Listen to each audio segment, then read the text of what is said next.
Jumat berjamaah. Salawat dan salam semoga tercurah kepada baginda Rasul Nabi besar Muhammadin sallallahu alaihi wasallam beserta keluarga-keluarganya, sahabat-sahabatnya dan para pengikutnya hingga akhir zaman. Semoga setelah kita di yaumil akhir mendapat syafaat dan pertolongan dari beliau. Amin ya rabbal alamin. Bapak-bapak, saudaraku, ibu-ibu yang kami hormati, sebagaimana biasa program Masjid An-Nahdlatul Ulama setelah ba'da subuh diadakan majelis ilmu yang insya Allah sebentar lagi majelis ilmu ini akan disampaikan oleh Al-Ustaz Irawan Sarjana Pendidikan yang mana beliau telah hadir dengan kita. Untuk ini kami persilakan kepada Al-Ustaz untuk menyampaikan kajian subuhnya. Demikianlah yang bisa kami sampaikan. Wassalamualaikum warahmatullahi wabarakatuh.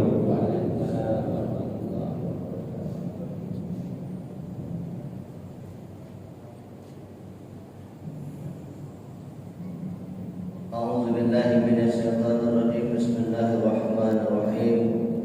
Assalamualaikum warahmatullahi wabarakatuh. Innal hamdalillah nahmaduhu wa nasta'inuhu wa nastaghfiruhu wa na'udzu billahi min shururi anfusina wa min sayyiati a'malina. May yahdihillahu fala mudilla lahu wa may yudlil fala hadiya lahu. Asyhadu an la ilaha illallah wahdahu la syarika lahu al-malikul haqqul mubin wa asyhadu anna Muhammadan abduhu wa rasuluhu shadiqul wa'dil amin.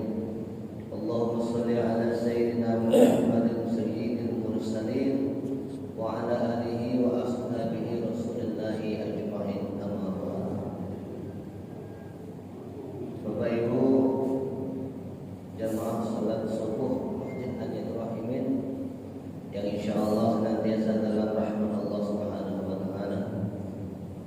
Alhamdulillah, bersyukur kepada Allah Subhanahu wa taala di pagi yang baik ini, di majelis yang mulia ini kembali kita dipertemukan oleh Allah Subhanahu wa taala dalam keadaan sehat walafiat, dalam keadaan lapang, dan adalah dalam keadaan beriman kepada Allah Subhanahu wa taala. Mudah-mudahan nikmat iman, Islam, kesempatan kesehatan ini akan terus membentuk pribadi kita untuk senantiasa menjadi hamba Allah yang pandai bersyukur, karena sejatinya setiap nikmat yang kita syukuri, kata Allah, nikmat itu akan ditambah oleh Allah Subhanahu wa taala. Yang hari ini bersyukur dengan nikmat panjang umur, insya Allah akan Allah berkahi umurnya. Yang hari ini bersyukur dengan nikmat rezeki, maka akan Allah tambah dengan keberkahan dari rezekinya dan lain sebagainya. Kemudian salawat dan salam semoga senantiasa tercurahkan kepada junjungan kita Nabi besar Muhammad sallallahu alaihi wasallam dengan ucapan Allahumma shalli ala sayyidina Muhammad wa ala ali sayyidina Muhammad, untuk keluarganya, para sahabatnya, tabi'in dan tabi'innya, dan kita semua umatnya yang insyaallah istiqomah senantiasa menjalankan sunnah dan ajarannya hingga yaumul kiamah. Dan tentu kita berharap kita semua yang ada di sini, termasuk orang tua kita, keluarga kita, guru-guru kita, dan semua orang telah berjasa dalam kehidupan kita di yaumul mahsyar kelak insyaallah akan mendapatkan amal syafaat dari Rasulullah sallallahu alaihi wasallam. Amin amin ya rabbal alamin. Bapak-bapak, ibu-ibu, semua salat subuh yang dirahmati oleh Allah Subhanahu wa taala, tentu yang saya hormati dan saya muliakan orang tua kami di sini, Pak Haji, Ibu Haja, dan guru saya Ustaz Muhammad Ali Rawas. Alhamdulillah ini masih segar bugar ya, sehat tadi ya. Ya. Mudah panjang umur dan gagal-gagal, mudah segala urusannya. Bapak Ibu hadirin jamaah salat subuh yang dirahmati oleh Allah Subhanahu wa taala. Pada bulan ini sebagaimana kita maklumi masih dalam rangka bulan Maulid, dan mungkin sudah ada pelaksanaan perayaan atau memperingati Maulid Nabi di masjid ini. Banyak ulama-ulama kita, banyak ustaz-ustaz kita, banyak guru-guru kita yang menjelaskan tentang beberapa utama daripada bulan Maulid itu sendiri, di mana bulan Allah Subhanahu wa taala turunkan ke muka bumi sosok manusia sebagai penyelidik bagi umat manusia Muslim mau mengikutinya. Dalam sebuah kitab, dalam sebuah riwayat pernah dijelaskan bahwasanya ketika itu Allah Subhanahu wa taala berkata kepada Rasulullah sallallahu alaihi wasallam, "Ya Muhammad, jika bukan karena engkau, sungguh tidak akan aku ciptakan yang ada di muka bumi sampai hari ini." Jadi Allah berkata kepada Rasulullah, tidak akan Allah ciptakan langit dan bumi, tidak akan Allah ciptakan bulan dan bintang-bintang kecuali karena Rasulullah sallallahu alaihi wasallam. Kemudian Rasulullah sallallahu alaihi wasallam menjawab, "Ya Allah, jika seandainya semua ini engkau ciptakan karena aku, lalu engkau untuk siapa?" Kemudian Allah Subhanahu wa taala menjawab, "Aku untuk orang-orang yang senantiasa bersalawat kepadamu ya Rasulullah." Jadi artinya Pak, salawat itu memberikan arti yang begitu besar dalam kehidupan seorang muslim. Jangankan kita sebagai umatnya, Allah saja Tuhannya, dan Tuhan kita semua mengatakan, "Innallaha wa malaikatahu yusholluna 'alan nabi." Sesungguhnya Allah dan para malaikatnya itu senantiasa bersalawat kepada Nabi Muhammad sallallahu alaihi wasallam. Dalam riwayat yang lain dikatakan, kelak ketika terjadi hari kiamat, ketika seluruh amal manusia telah dihisab, maka kemudian manusia akan mendapatkan balasan atas setiap amal perbuatannya. Umat kita, umat Muhammad ini Pak, ada yang menjadi ahli surga dan tidak sedikit pula yang ingin menjadi ahli neraka. Ketika itu sampailah kepada seorang manusia, seorang umat Rasulullah sallallahu alaihi wasallam, umat ini Pak dikira-kira oleh malaikat Zabaniyah. Jadi saya oleh malaikat Zabaniyah untuk menuju untuk keterangannya Allah Subhanahu wa taala. Ketika dia dalam keadaan saya itu Pak, sampailah dia kemudian di depannya Nabi Ibrahim alaihissalam. Terlihatlah oleh Nabi Ibrahim ini umat dan umat Muhammad. Kemudian beliau berdiri dan bicara Rasulullah sallallahu alaihi wasallam. Mencari di mana Nabi Muhammad berada. Setelah bertemu dengan Nabi, beliau berkata, "Wahai Muhammad, ya Rasulullah, ya Habibullah, sungguh aku melihat ada salah seorang umatmu yang diseret oleh malaikat Zabaniyah ke neraka." Tanpa berpikir panjang, kemudian Rasulullah sallallahu alaihi wasallam bangkit dari tempat duduknya, dicari di mana malaikat yang menyeret umatnya tadi itu. Dicari ke sana ke sini, ada ketemu Pak. Ketemu. Kemudian Rasulullah sallallahu alaihi wasallam itu berkata, "Wahai malaikat, berhenti dulu."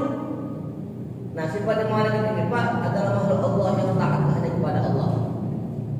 Jadi dia tidak menghiraukan ucapan Nabi itu untuk berhenti. Berhenti dulu malaikat, terus dia Pak. Terus misalnya umat manusia ini. Dan lama kemudian turunlah sebuah suara dari langit dan berkata, "Wahai malaikat, patuhilah ucapan kekasihku Muhammad." Baru berhenti malaikat itu. Ditanya, "Nak ke mana ini? Apa salahnya?" Kemudian para malaikat menjawab, "Ya Rasulullah, sungguh dia ini adalah hamba-Mu yang berdosa. Dosanya banyak, maka dia adalah golongan ahli neraka." Kemudian Rasulullah sallallahu alaihi wasallam meminta kepada malaikat, "Coba timbang balik amalnya. Coba timbang lagi amalnya." Kemudian atas izin Allah ditimbanglah amal perbuatannya, dan benar ternyata amal buruknya jauh lebih banyak daripada amal salehnya. Saat itu pula Rasulullah SAW mengeluarkan sari ketat dari kantongnya, kemudian sari ketat itu diletakkan di timbangan amal baiknya. Atas izin Allah Subhanahu wa taala, timbangan amal itu berubah arah Pak. Yang awalnya banyak amal buruknya berbalik, banyaklah amal saleh, amal baiknya. Nah, malaikat, "Ya Allah, atas izin-Mu, umatku ini adalah ahli surga, maka dia berhak untuk masuk ke dalam surga-Mu." Kemudian umat tadi bertanya, "Ya Rasulullah, kira-kira apa yang kau letakkan di amalan, di timbangan amalku tadi sehingga berubah arahnya?" Kemudian Rasulullah SAW mengatakan dan menjawab, "Wahai umatku, itu secara itu adalah sedikit catatan bagi umatku yang senantiasa bersalawat kepadaku, dan sungguh aku tidak akan pernah melupakan umat yang senantiasa bersalawat kepadaku." Bapak Ibu hadirin jamaah salat subuh rahimakumullah, begitu besarnya fadilah, begitu besarnya keutamaan, bahkan pahala yang didapat oleh umat Rasulullah sallallahu alaihi wasallam yang bersalat kepadanya. Makanya juga pernah dalam sebuah riwayat dikatakan satu ketika sahabat Nabi itu bertanya, "Ya Rasulullah, mana yang lebih baik, umat hari ini atau umat setelah kami?" Kemudian Rasulullah mengatakan, umat yang paling baik adalah umat setelah kalian. Para sahabat meneruskan, "Ya Rasulullah, bukankah hari ini kami senantiasa ada di sisimu? Ketika orang-orang Makkah mendustakan dakwahmu, kami justru mempercayaimu. Ketika orang-orang Makkah berusaha untuk membunuhmu, kami malah membelamu." Kemudian Rasul berkata, "Wahai sahabatku, jika seandainya hari ini kalian percaya denganku, kalian beriman denganku, wajar aku masih hidup. Kita percaya dengan uang wajar kalau uang masih ada. Kita belajar dari dia, kita melihat akhlaknya, kita mendengar nasihatnya, kita melihat sunnah-sunnahnya, bahkan kita melihat mukjizatnya. Wajar kalian beriman kepada kata Rasulullah. Nah, umat setelah kalian tidak pernah bertemu denganku, tidak pernah berjumpa denganku, tidak pernah melihat mukjizatku, tetapi mereka dengan keimanannya, dengan sungguh-sungguh mereka membela. Mereka mereka akan marah, mereka akan memberontak, mereka akan menumpahkan darahnya demi membela. Inilah yang terjadi umat hari ini, Pak. Betapa banyak di antara kita orang-orang cinta Rasulullah sallallahu alaihi wasallam, ketika melihat nabinya dihina, mereka akan mengeluarkan apapun yang mereka miliki demi membela manusia yang sangat kita cintai ini. Bapak Ibu hadirin jamaah salat subuh yang dirahmati oleh Allah Subhanahu wa taala. Itu tadi 10 menit tentang beberapa keutamaan daripada bulan Maulid, yang merupakan bulan dari mana umat Islam di penjuru dunia itu benar-benar merindukan sosok Nabi Sallallahu Alaihi Wasallam. Dan mudah-mudahan kita walaupun tidak pernah berjumpa dengan Rasulullah, jangan secara mimpi pun tidak pernah, tapi mudah-mudahan yang selama ini kita amalkan, terutama salawat kita, kemudian ibadah-ibadah sunnah kita, akan menghantarkan kita kepada syafaat Rasulullah Sallallahu Alaihi Wasallam. Karena sejatinya Rasul itu Pak adalah makhluk manusia yang paling sibuk ketika yaumul hisab. Di saat para nabi itu berkata, ada umat datang kepada nabinya, ya wahai nabi, beri syafaat kepada kami. Mereka menjawab, kami tidak bisa memberikan syafaat kepada kalian. Datang kepada Nabi Ibrahim, bapaknya para nabi juga begitu, Pak. Kalau di saat umat-umat lain sibuk mencari nabinya, Rasulullah SAW sibuk mencari umatnya. Di mana umatnya? Jangan sampai ada umat yang melewatkan satu orang. Maka Maulid Nabi ini walaupun terdapat banyak perbedaan hukum tentang pelaksanaannya, kita jangan nengok hukumnya, Pak.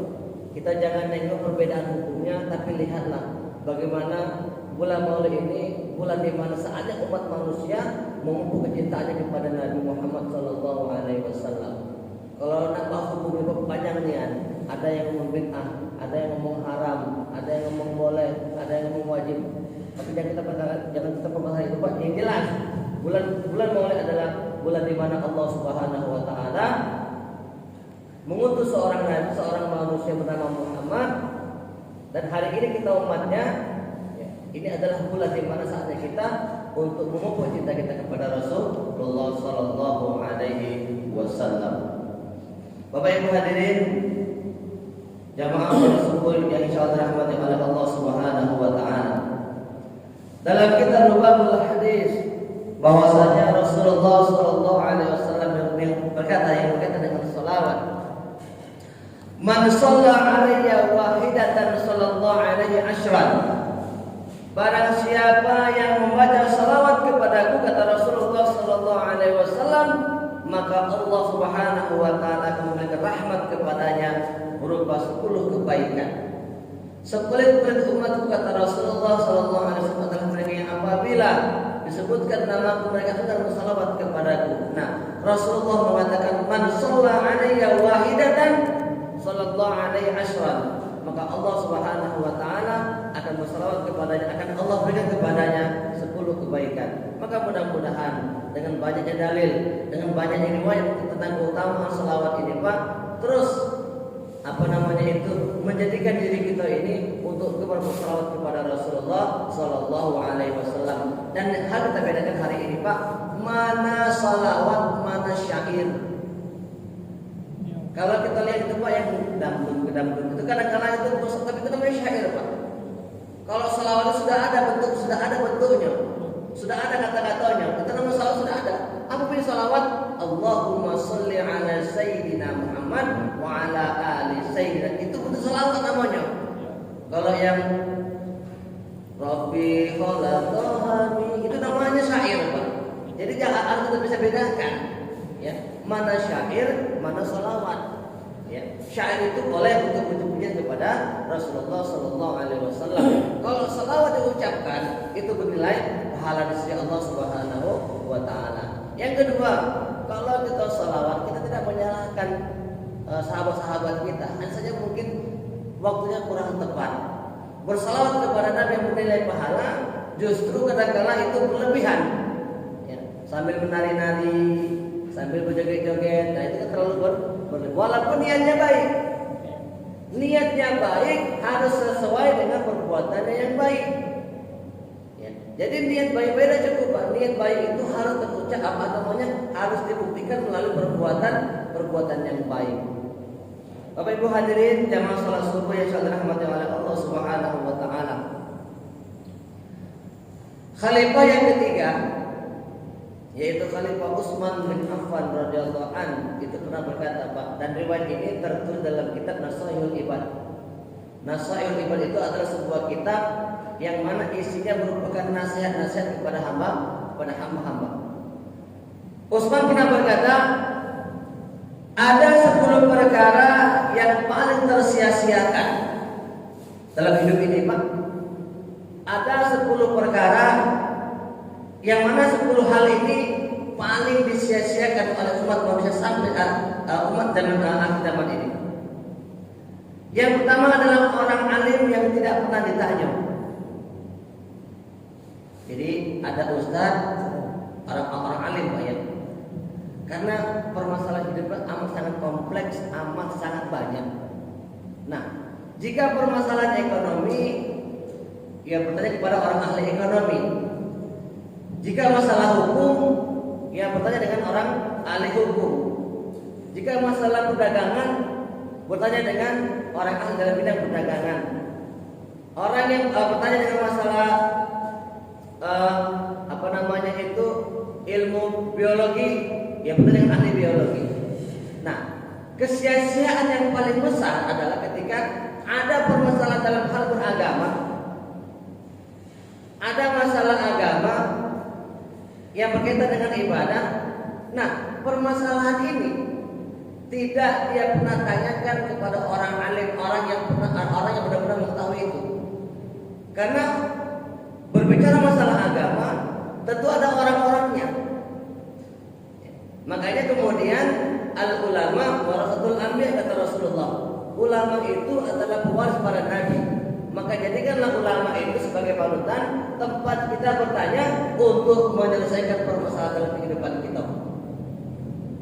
Nah, jadi kalau ada ulama, orang alim, kiai begitu, ilmunya banyak, cuma tidak pernah ditanya, tidak pernah dimintai fatwanya, tidak pernah dimintai nasihatnya, maka inilah ulama yang sia-sia tadi. Kita menyia-nyiakan ilmu, kita menyia-nyiakan sumber ilmu. Karena sejatinya permasalahan dalam agama itu, Pak, akan selesai dengan fatwa-fatwa para ulama.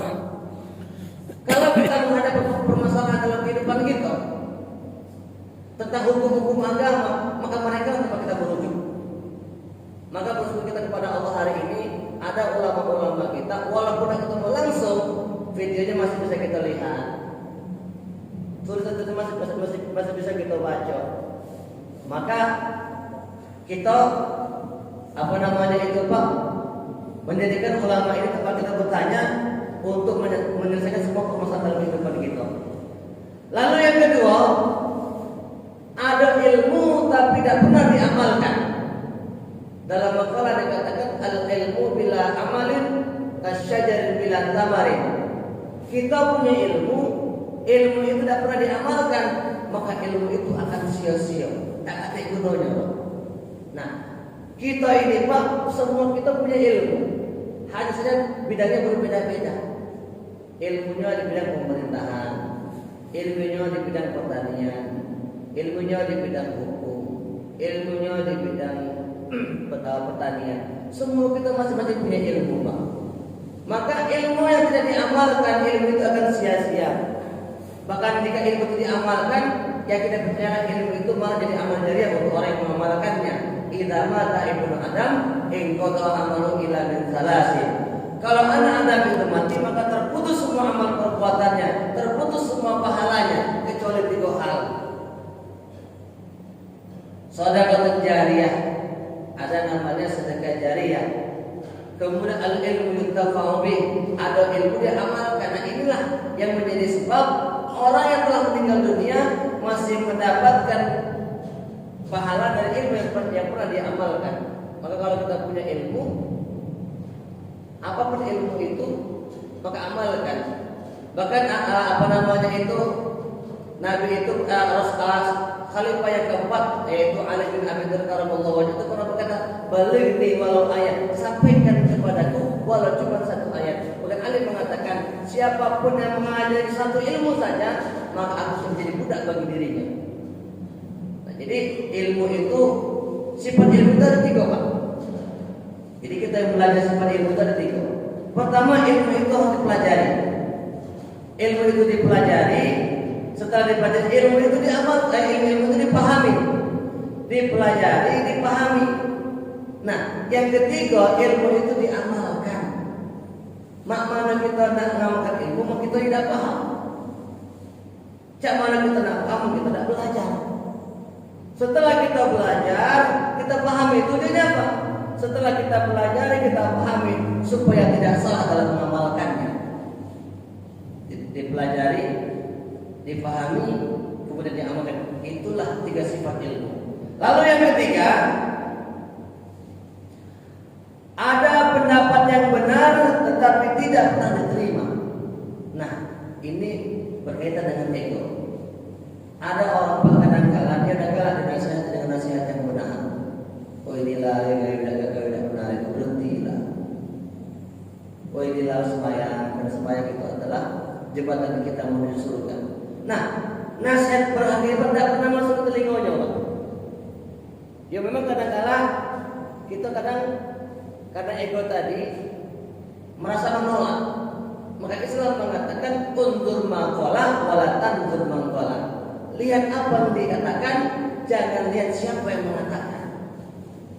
Kalau nanti pikir-pikir Pak, mungkin Bapak ini jauh lebih baik daripada aku, Pak. Benar. Dari pengalaman jauh lebih banyak, dari amalan ibadah jauh lebih besar daripada aku. Tapi kadang-kala di satu sisi kita harus mau menerima. Lihat apa yang dikatakan. Aku ini Pak sering kena marah oleh anakku, Pak. Kadang tidak sengaja maka minum sebelum tegak. Anak aku ngomong, Abi, la tasrabanna ahadukum qa'iman. Jangan minum sambil tegak. Ya walaupun anak yang ngomong ini, tapi itu sebuah kebenaran. Ya. Maka hal yang sia-sia adalah manakala ada nasihat baik, manakala ada pendapat yang benar, justru tidak pernah kita dengar. Jadi undur maqalah wala tanzur maqalah. Lihat apa yang diucapkan, jangan lihat siapa yang mengucapkan. Kalau bahasa buang itu Pak, kalau ayam yang keluar dari telur ayam telur, ambil Pak. Ya jadi ambil telurnya. Ya, jangan lihat dari mana dia keluar, tapi ambil buah apa saja itu. Lalu yang selanjutnya, ada senjata yang tidak pernah dipakai. Senjata ini bukan berarti ya cuma pedang. pendapat yang baik adalah senjata, dalil yang baik adalah hujah atau senjata. Itu adalah untuk sebagai kita membenarkan apa yang kita ucapkan. Kemudian ada yang namanya masjid yang pernah tidak digunakan untuk sholat. Masjid cuma dibuka seminggu sekali, itu pun kalau-kalau. Nah, masjid yang sia-sia adalah masjid yang sudah dibangun dan sedemikian megah dengan biaya begitu banyak, tetapi masjid itu dianggurin. Isinya cuma marpot siko, dia di dengan imam siko, dia tukang tabu beduk, tukang azan, qomat, imam siko. Nah, justru orang-orang yang sekitarnya adalah orang-orang yang merugi karena tidak pernah memanfaatkan masjid. Masjid dibangun sebagai lambang persatuan umat Islam. Karena dulu Pak, sebelum ada kantor ini kantor itu zaman Rasulullah, semua itu dibahas di masjid. Strategi perang dibahas di masjid, strategi dakwah dibahas di masjid, strategi ini itu semua dibahas di masjid. Makanya memang masjid itu adalah pusat peradaban umat Islam di penjuru bumi. Maka jangan sampai masjid yang kita bangun sedemikian megah dengan banyak biaya, justru masjid itu kosong melompong. Dan alhamdulillah memuji kau di sini Pak. Alhamdulillah di hari terakhir ini insyaallah jamaahnya ada terus. Banyak dengan kita Allah alam. Yang jelasnya kita sebagai umat Islam termasuk orang-orang dari bagian yang senantiasa memakmurkan masjid, baik subuhnya, baik zuhurnya, baik lima waktunya dan sebagainya. Terus juga kalau ada musyawarah, manfaatkan masjid. Kalau ada keputusan panitia, manfaatkan masjid. Karena masjid adalah pusat peradaban zaman Rasulullah Sallallahu Alaihi Wasallam. Kemudian ada mushaf Al-Quran yang tidak pernah dibaca. Iqra'ul Quran fa innahu ya'ti yaumal qiyamati syafi'an li ahlihi. Baca Al-Quran karena Al-Quran itu adalah sebagai syafaat. Quran mampu memberi syafaat bagi orang-orang yang membacanya pada yaumul qiyamah. Kita jika Quran ini berdebu baik. Ya. Berdebu aja. Karena sekarang ini sedikit demi sedikit kita tidak boleh berkematur. Quran fungsinya mulai tergeserkan. Mushaf Quran mulai tergeser dengan Android. Sekarang menak baca Yasin, tidak pernah lagi buka Yasin. Menak baca surat Al-Baqarah, tidak pernah lagi buka Al-Quran. Menak baca surat Al-Kahfi, tidak pernah. Semua sudah ada di sini, Pak. Nah, sedikit demi sedikit fungsi mushaf Al-Quran ini akan tergeserkan. Tidak usah nak jauh-jauh di masjid, di rumah kita baik Pak. Kapan terakhir kita buka Al-Quran? Makanya satu ketika seorang mufti Makkah itu Pak ada dialog. Kemudian sang moderator itu ingin menguji minta kepada si narasumber tadi tolong bacakan surat salah satu dalam Al-Quran. Kemudian si narasumber tadi berkata, mana mushafnya? Kemudian sang MC tadi, sang berkata, tidak perlu mushaf. Quran adalah hati dan otakmu. Menangis dia. Karena sejatinya mushaf itu ketika terbentuk menjadi mushaf itu perjuangannya panjang, Pak. Penuh perdebatan. Ketika Rasulullah wafat, umat Islam ini Pak banyak sekali terjadi pertempuran dan peperangan. Waktu itu Quran belum dibukukan dalam bentuk mushaf. Makanya ketika ada orang mengatakan haram hukumnya mencium Al-Quran karena Nabi tidak pernah melakukannya, benar. Bukan mencium, Nabi tidak pernah mencium Al-Quran karena Qurannya belum ada. Waktu itu dalam bentuk mushaf. Benar ya? Jadi kalau dikatakan haram salah. Karena Nabi tidak pernah melakukannya, benar. Nabi memang tidak pernah mencium Al-Quran karena Qurannya belum ada waktu itu dalam bentuk mushaf. Nah, terjadi perdebatan antara para sahabat. Waktu itu sahabat Utsman, Ali dan para yang lain dan Abu Bakar itu menyatakan, bagaimana seandainya kalau Quran ini kita kumpulkan? Ada salah sahabat Nabi yang bernama namanya Umar bin Khattab. Bagaimana mungkin kita ini melakukan sesuatu yang tidak pernah dilakukan oleh Nabi? Nah, jadi Quran Pak dalam bentuk mushaf itu prosesnya panjang sekali, penuh perdebatan. Dan akhirnya karena setelah aklamasi, akhirnya Umar mengalah. Oke, silakan. Nah, bayangkan jika seandainya Umar itu pada pendapatnya tidak akan sampai Quran ke Indonesia, karena tidak ada dibutuhkan dalam bentuk mushaf. Nah, yang hari ini mushaf banyak dijual di mana baik, dengan harga yang bervariasi, dengan macam-macam warna, ragam bentuk ada depan mata kita. Justru Quran kita diamkan. Quran tidak pernah kita baca. Kapan juga Quran? Sikap sekali ketika wali atau mengurus pembacaan kalam ilahi, buka Al-Quran, buka surah An-Nisa atau buka surat Ar-Rum, itulah yang dibaca. Pada Quran itu terdiri dari 30 juz, 114 surat, macam-macam. Maka orang-orang yang tidak pernah membaca mushaf adalah orang-orang yang menyia-nyiakan Al-Quran. Kalau kita tidak bisa baca Al-Quran, kan sekarang ada Quran terjemahnya, ada Quran dalam bentuk Latinnya. Ini untuk mempermudah bagi orang-orang tua kita yang belum sempat dulu belajar Al-Quran untuk bisa membaca Al-Quran. Selanjutnya ada lagi Pak, harta yang tidak pernah diinfakkan. Kita punya harta, sebagian kita nikmati, sebagian kita pakai untuk kebutuhan hidup, untuk nyekolahkan anak, untuk ibadah haji, untuk umroh, untuk beli mobil supaya kita lebih mudah untuk bermobilisasi.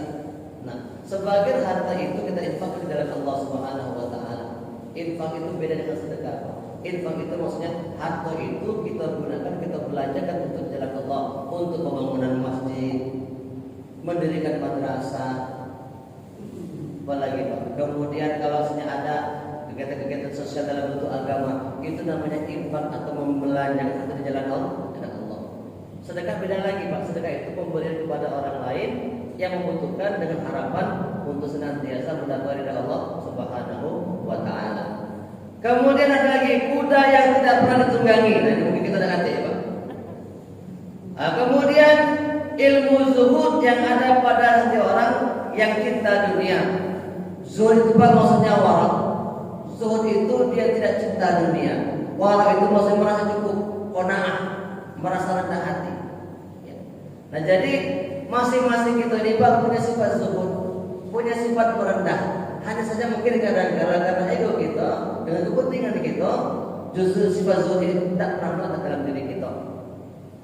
Nah, kemudian yang terakhir, dan umur panjang yang tidak dipakai untuk mencari bekal dan kepergian yang menuju akhirat. Ini pesan Utsman bin Affan. Umur panjang yang tidak dia gunakan untuk mencari bekal demi kehidupan di akhirat. Di sini aku rasa umurnya lebih sepuluh kalau Pak ya. Mungkin Mas Agung yang agak masih bodoh nih. Nah, khairun nas man tala umruhu wa hasuna amaluhu. Sebaik-baik manusia adalah mereka yang panjang usianya, panjang umurnya, baik pula amal perbuatannya. Karena Pak langkah Pak, jarang orang itu yang itu ada sampai usia sampai hari ini Pak. Ada yang 30 berangkat, ada yang 20 berangkat. Nah, ini kita Pak, alhamdulillah sampai detik ini selain umurnya panjang, Allah tambah dengan nikmat sehat. Makanya orang yang bersyukur nikmat Allah tadi itu bersyukur dengan nikmat panjang umur, syukur dia untuk beribadah kepada Allah, maka akan Allah tambah dengan kesehatannya, Allah tambah dengan mudah rezekinya, Allah tambah dengan pergaulan yang luas. Maka bersyukurlah kita Pak yang sampai detik ini, dan orang-orang yang senantiasa menggunakan umurnya untuk senantiasa beribadah kepada Allah Subhanahu wa taala. Karena sesungguhnya la yazalu aqdamul abdi yaumil qiyamati hatta yus'alu an arba'ah. Tidak akan pernah beranjak kaki seorang hamba pada hari kiamat kecuali setelah ditanya 4 perkara. Hartanya dari mana dia dapat, untuk apa dia belanjakan, ilmunya kemana dia amalkan, jasanya untuk apa dia pergunakan, dan umurnya untuk apa dia habiskan. Maka mudah-mudahan umur ada dengan kita Pak, harta ada dengan kita Pak, ilmu insyaallah ada dengan kita. Maka mudah-mudahan keempat hal ini bisa kita bertanggung jawabkan di hadapan Allah Subhanahu Subhanahu wa taala. Bapak Ibu hadirin jamaah salat yang dirahmati oleh Allah Subhanahu wa taala, mungkin sekian taklim kita pada pagi hari ini mudah-mudahan bermanfaat untuk kita semuanya dan mudah-mudahan kita semua di akhir kehidupan kita menjadi orang-orang yang beruntung dan orang-orang yang husnul khatimah. Amin ya rabbal alamin. Baik, semari sebelum kita menutup taklim ini, mari kita berdoa kepada Allah Subhanahu wa taala. Kita niatkan mudah-mudahan Allah Subhanahu wa taala mengampuni semua dosa-dosa kita, mengampuni semua dosa-dosa kedua orang tua kita dan guru-guru kita. Kita doakan mudah-mudahan orang tua kita telah meninggal dunia, Allah Subhanahu wa taala lapangkan kuburnya, berikan nikmat kubur kepada mereka. Yang hari ini ada orang tua kita masih hidup, kita doakan mudah-mudahan orang tua kita selalu dalam keadaan sehat, orang tua kita mudah-mudahan dan senantiasa diberkahi oleh Allah Subhanahu wa taala umurnya. Yang hari ini ada di antara saudara-saudara kita dalam keadaan sakit, mudah-mudahan Allah Subhanahu wa taala akan angkat penyakitnya. Yang hari ini ada masalah dalam kehidupannya, baik masalah ekonomi dan lain sebagainya, mudah-mudahan Allah Subhanahu wa taala beri solusi dari setiap permasalahannya. Wa likulli niyatin shalihah kiramul Fatihah.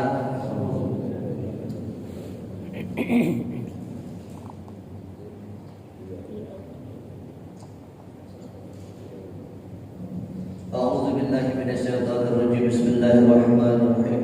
Alhamdulillahirabbil alamin. Wassalatu wassalamu ala asyrofil anbiya'i wal mursalin wa ala alihi wa ashabihi rasulillahi ajma'in. Alhamdulillahirabbil alamin hamdan syakirin hamdan na'imin hamdan yuwafi ni'amahu wa yukafi mazidah. Ya rabbana lakal hamdu kama yanbaghi li jalali wajhikal karim wal 'azimi sultanik. Allahumma ighfir lana dhunubana wa dhunuba walidina warhamhum kama rabbawna shighara. ولجميع المسلمين والمسلمات والمؤمنين والمؤمنات الأحياء منهم والأموات إنك سميع قريب مجيب دعوة يا قاضي الحاجات. اللهم إنا نسألك رضاك والجنة ونعوذ بك من سخطك والنار. اللهم ارزقنا توبة نصوحا قبل الموت يا مقلب القلوب ثبت قلوبنا على دينك وطاعتك يا أرحم الراحمين. اللهم اختم لنا بالإسلام واختم لنا بالإيمان واختم لنا يا الله بحسن الخاتمة. ربنا أرنا الحق حقا وارزقنا اتباعه وأرنا الباطل باطلا وارزقنا اجتنابه. اللهم أنزل الرحمة والمغفرة والبركة والسلام والمعونة على هذه الجماعة. اللهم اجعل جمعنا هذا جمعا مرحوما وتفرقنا من بعده الله تفرق معصوما. ربنا آتنا في الدنيا حسنة وفي الآخرة حسنة وقنا عذاب النار والحمد لله رب العالمين. آخر الكلام السلام عليكم ورحمة الله وبركاته.